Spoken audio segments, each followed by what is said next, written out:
আমাকে যখন ওরা এখান থেকে নিয়ে যায়, আমাকে ফিশ মানে এরকম করে একজন একজনের সাথে কমিউনিকেট করতো, নো সাউন্ড এট অল। তো তারা বলতো কি তুই 2 রাকাত নফল নামাজ পড়ে নিস, তোরা এখান থেকে বের করতেছে। সো আমি ধরে নিয়েছি আমাকে ক্রস মারা দিব, মেরে ফেলবি। সো আমি আসলে কালেমা পড়ে নিয়ে অথবা দোয়া পড়ে, এরপর আমাকে আবার নিয়ে যাই। সো নিয়ে যাওয়ার পরে আমার সাথে কিছুদিন আগে আমার দেশ নিউজে আমাদের এই লিড নিউজ এসেছে যে 3 প্রকৌশলীকে গুম, এটা লিড নিউজ এসেছে। ওইখানে আমার সাথে আরো 2 জনকে গুম করা হয়। জাস্ট তারা আমার সাথে বসে চা খেত, আমার সাথে তারাও ভালো ভালো কোম্পানিতে, একজন চুয়েটের ইঞ্জিনিয়ার, একজন সফটওয়্যার ইঞ্জিনিয়ার, একজন ইলেকট্রিক্যাল ইঞ্জিনিয়ার। সো জাস্ট আমার সাথে তারা হাঁটতো, কথা বলতো, সেই জন্যই তারা নিয়ে এসেছে।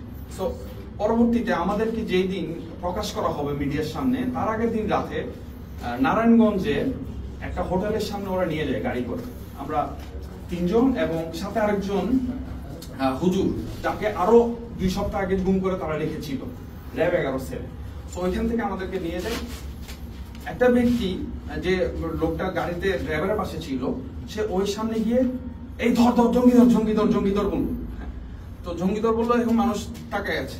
তো দেখলাম 4 জন ব্যক্তিকে ওর গাড়িতে তুললো, এবার গাড়িটা ব্যাক করে নিয়ে আসলো। আমি ধরে নিয়েছিলাম হয়তো আমাদের ছেড়ে দিব অথবা এরকম। ব্যাক করে নিয়ে আসার পরে আবার আমাদেরকে নারায়ণগঞ্জের 11 সেল, যে সেলটাতে আমার গুম করেছিল, আবার ওখানে দিয়ে দিল।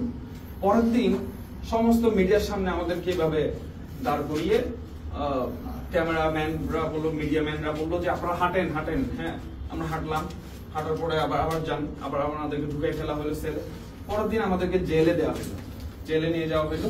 আমরা ওইখানে পত্রিকায় দেখলাম নারায়ণগঞ্জে নাশকতার পরিকল্পনার সময় এই প্রকৌশলীদেরকে হাতে নাতে ধরা হয়, গোপন মিটিং এর সময় তাদেরকে হাতে নাতে ধরা হয়। এরপর আমার my career already destroyed, and I was a procurement manager in multinational companies, and I earned 6-digit salary, and that is a big point in my career. Within 3 years I became manager, and everything was gone, and still I'm suffering in financial crisis. I have 3 children, and আমি কেসে এখনো হাজিরা দিই, আমার কেসটা এখনো চলছে।